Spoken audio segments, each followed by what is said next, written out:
Today we are going to study the poem Search for My Tongue by Sujata Bhatt. But before we get into the poem and begin to analyze it, I would like to introduce Sujata Bhatt to you. Sujata Bhatt is an Indian poet and her native language is Gujarati. She grew up in Pune, but then she immigrated with her family to the United States. For Sujata Bhatt, language is synonymous with the tongue, which means for her, language means the physical act of speaking. She has described Gujarati, her mother tongue, and the Indian childhood it connects her to as the deepest layer of her identity. However, English has become the language she speaks every day and which she largely chooses to write in. But it is in her work, most explicitly in the poem Search for My Tongue, that we come to know about this divided heritage of hers, which alternates between the two languages. So, from this we can understand that the poem that we are about to study is about the poet's desire to recover her identity. If we look at the structure of the poem, we shall find that the poem is divided into three parts, which symbolize the poet's feelings about her divided identity. Now let's begin with the poem. You ask me what I mean by saying I have lost my tongue. In the very opening line of the poem, Bhatt makes a direct address to engage her readers. And he asks her readers that if they are asking her what she means by I have lost my tongue, when the poet says I have lost my tongue, she means that she has forgotten to speak in her mother tongue. And this is an extended metaphor. I ask you, what would you do if you had two tongues in your mouth?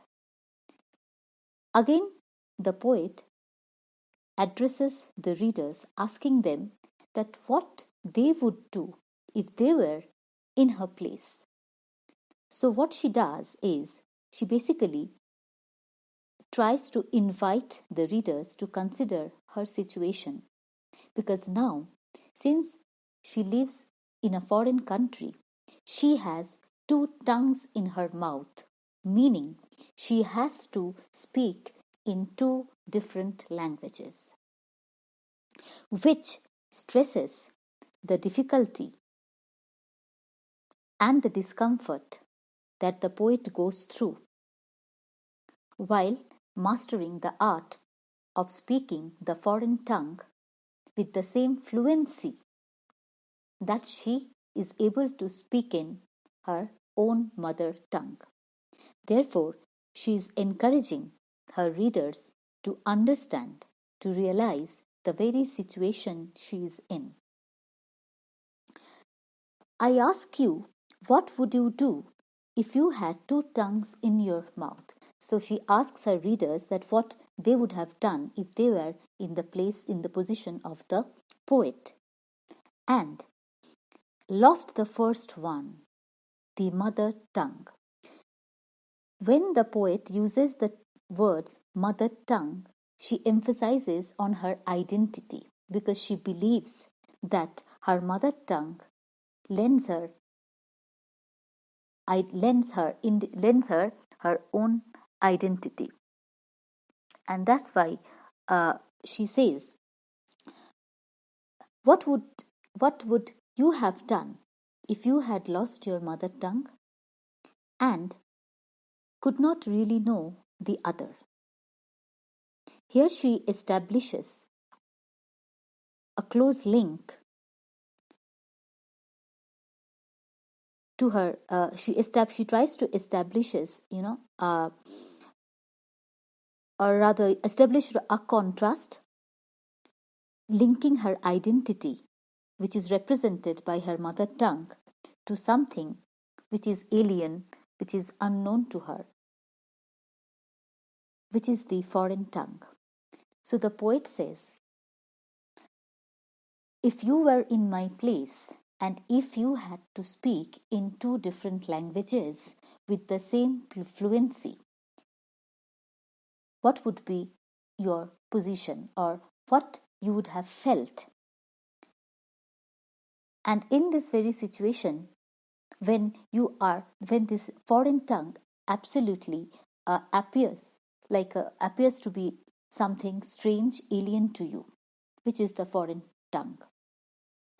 So for the poet, the foreign tongue or the foreign language is something with which she cannot identify herself. But as far as her mother tongue is concerned, it represents her root, it represents the root of her identity. So in the very first stanza of the poem, as readers, we are able to understand the discomfort of the poet. We are able to understand the difficulty that the poet is going through in order to speak the foreign tongue with much fluency. In the second stanza, she says, you could not use them both together, even if you thought that way. By which she means that even if you had to use, she addresses the readers again and says that even if you had to use or speak both the languages together, it would be very, very difficult for you to have the same level of fluency while speaking in the foreign tongue. So even if you thought that way, even if you thought that you would speak in the foreign tongue, in the foreign language with the same level of fluency, it wouldn't be possible. And if you lived in a place, you had to speak a foreign tongue. So first, she points out how difficult it is for someone like her to speak the foreign tongue with much fluency. And then again, if someone had to live in a foreign country like the poet, and she had no other alternative but to speak in that foreign tongue, then what would have happened is, this is something the poet is afraid of, and her fear is depicted here in the following lines. She says that if someone had no other alternative like the poet but speak this foreign language, living in that foreign country, then in that very situation, she is afraid that your mother tongue would rot.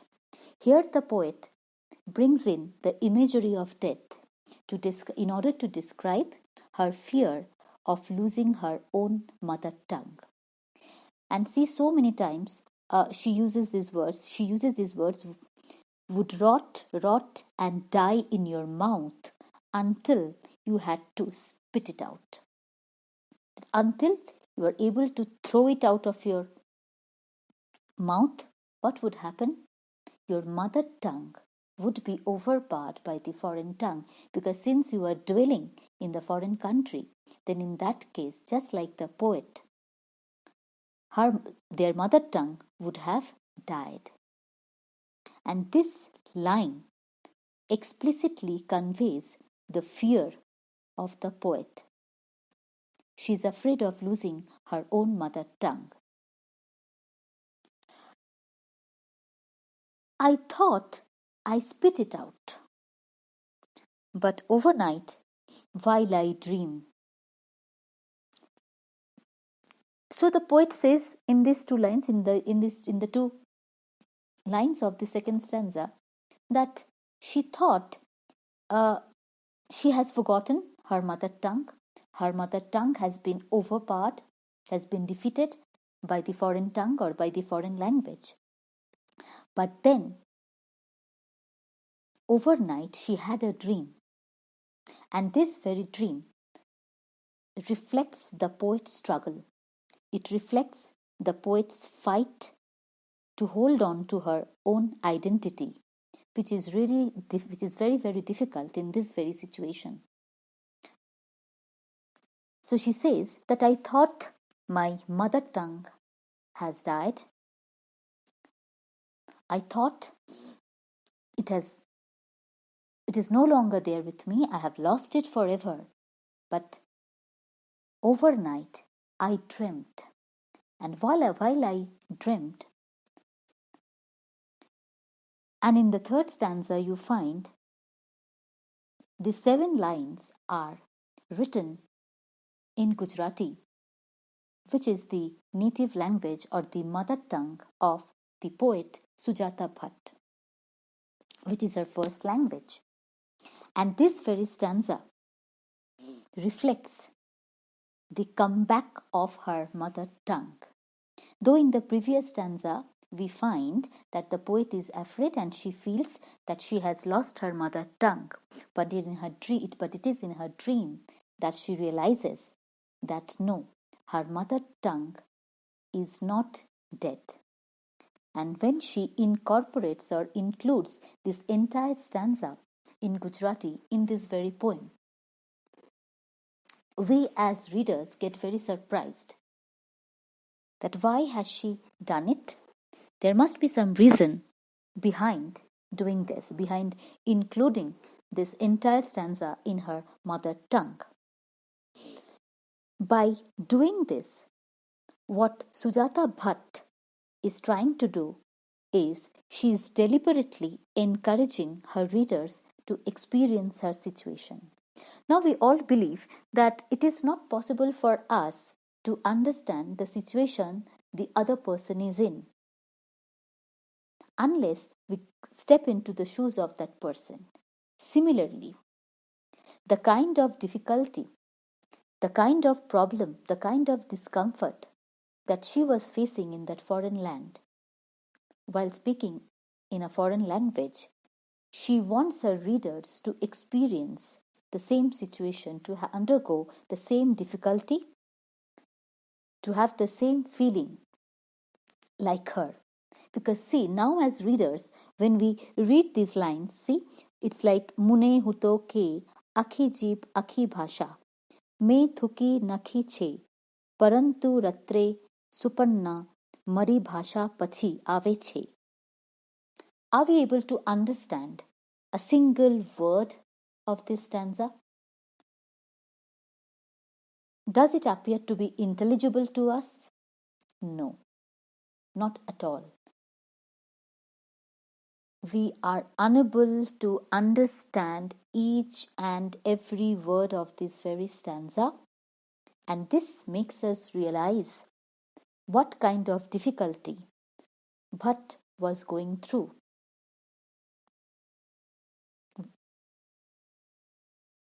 While speaking in the foreign tongue. So this is deliberately done by the poet.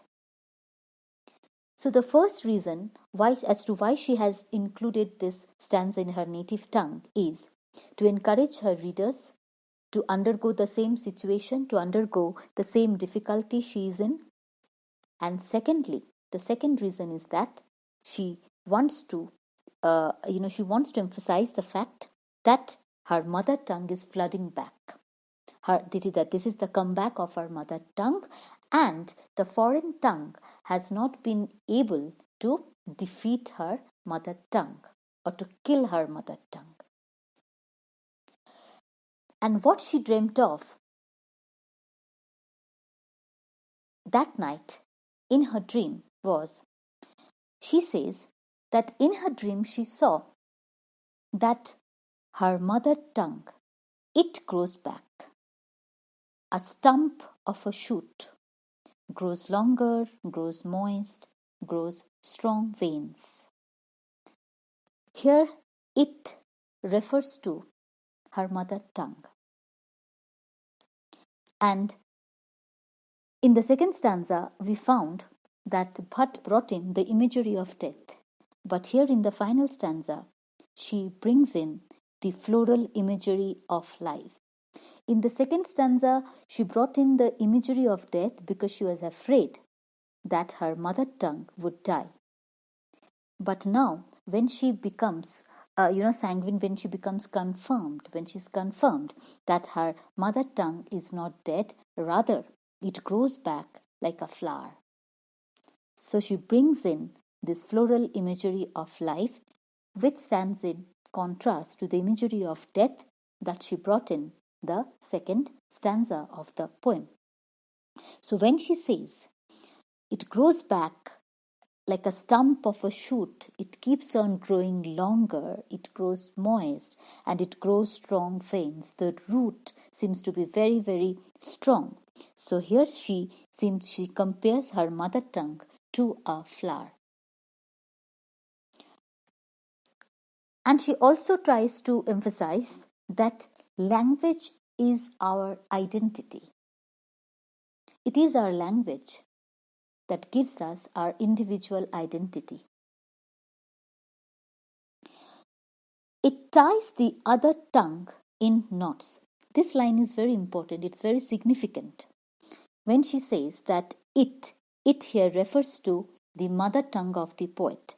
And she says that what I dreamt of that night is I found that my mother tongue is growing like a flower, and it is tying the other tongue. Here, other tongue refers to the foreign language or the foreign tongue. She saw in her dream that tying it in knots means her mother tongue overpowered the foreign language. The bud opens, and the bud opens in my mouth. This bud refers to her mother tongue. So she dreamt that her mother tongue flourished like a bud. It opened like a bud in her mother tongue, and it defeated and overpowered the foreign tongue, pushing it aside, pushing the other tongue aside. It pushes the other tongue aside. So it throws it out of her mouth. Why? Because her mother tongue is in her roots. It is deeply embedded in her cultural heritage. So, no foreign tongue or no foreign language can ever compete with her mother tongue. So, here in the concluding stanza of the poem, the poet focuses or emphasizes the power of her mother tongue. How much powerful her mother tongue is, that it is able to defeat or push aside the foreign tongue. Every time I think I have forgotten. So every time the poet says that every time I think that I have forgotten my mother tongue, I think I have lost the mother tongue. But then what I find? It blossoms out of my mouth. My mother tongue is blossoming like a bud. It's blossoming like a flower into my mouth. And it comes out of my mouth. I am able to speak again with the same fluency in my mother tongue. Now, the last three lines of the poem, where the fear of the poet is reflected. Every time I think I have forgotten, I think I have lost the mother tongue. It blossoms out of my mouth. Now, it is very natural for the poet to suffer from this kind of fear, because since she was living in a foreign country, every time, every moment, she was apprehensive. She was afraid that the foreign tongue might defeat her mother tongue, and a situation might emerge in her life when she will be no longer in that position to speak in her mother tongue so fluently. This is the fear that haunts the poet every moment. But then she realizes and says that whenever she had this kind of fear in her mind, she found at last that she is able to speak in her mother tongue, because she believes that the power of her mother tongue is such that no foreign tongue, no foreign identity can ever defeat her tongue, can ever destroy her identity as well. So she keeps her. So what do we find? That the poet keeps her mother tongue at the heart of the poem, and she brings to the surface the fact, her belief, that how much important language is to one's identity, because our language is the root of our identity, and it is from our language that one is able to understand to which country we belong, who are we. So identity is equivalent to one's language, one's mother tongue. It is, and herein lies the importance of our mother tongue. So, after having read the poem, we find that three important things are reflected in the poem. One is the cultural conflict. Sujata Bhatt is an Indian.